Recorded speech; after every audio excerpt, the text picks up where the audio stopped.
បាទវីដេអូនេះគឺចង់បង្ហាញអំពីការ replace word replace ពាក្យនៅក្នុងកម្មវិធី Word មានន័យថានៅក្នុងឯកសាររបស់ខ្ញុំនេះគឺមានរហូតដល់41ទំព័របាទហើយនៅក្នុងមួយទំព័រនេះគឺមានឆ្នាំ2023នេះរហូតដល់3ដងអូខេនេះម្ដងអានេះម្ដងអានេះម្ដងអញ្ចឹងមានន័យថា41ទំព័រនេះវាឡើងអាលេខ23ហ្នឹងទៅដល់120លេខ23ហ្នឹង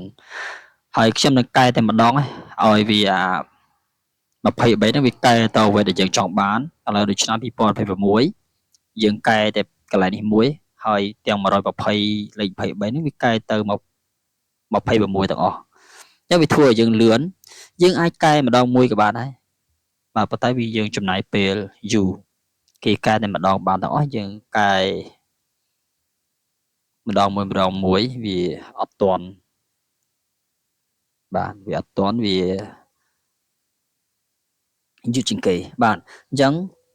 ដើម្បីឲ្យកែបានកែតែម្ដងបានទាំងអស់គឺយើងអាច copy បាទអូខេអញ្ចឹងយើងមើលសិនណាមើលសិនអានេះ23ទំព័រនេះគឺមាន23អូខេ23នេះមាន3ដងអានេះវិញមកវាមាន23ម្ដង2ដង3ដងដែរ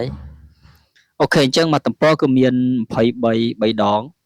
អញ្ចឹង41ទំព័រអញ្ចឹងវាឡើងទៅដល់120 129លេខ23អញ្ចឹងខ្ញុំកែសិនណាយើង copy វាមកអូខេបន្ទាប់មកចុចcontrol R អូខេ control R អូ sorry control X អូខេ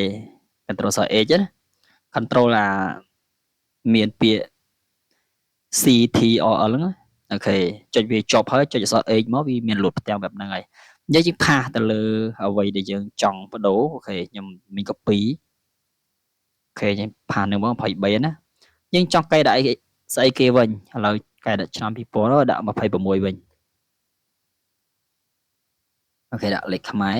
ដាក់26វិញអូខេអញ្ចឹងតោះយើងដាក់ចុចត្រង់ replace all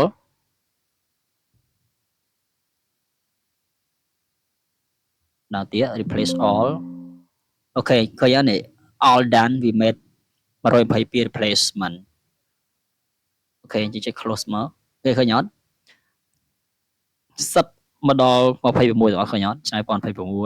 ទាំងអស់យើងមកដល់ទំព័រចុងក្រោយអូខេអញ្ចឹងវាលូតមក26ទាំងអស់អូខេនេះគឺជារបៀបនៃការធ្វើការងាររដ្ឋបាលលឿនបាទអញ្ចឹងរបៀបនៃការ replace ពាក្យគឺមានតែប៉ុណ្្នឹងទេ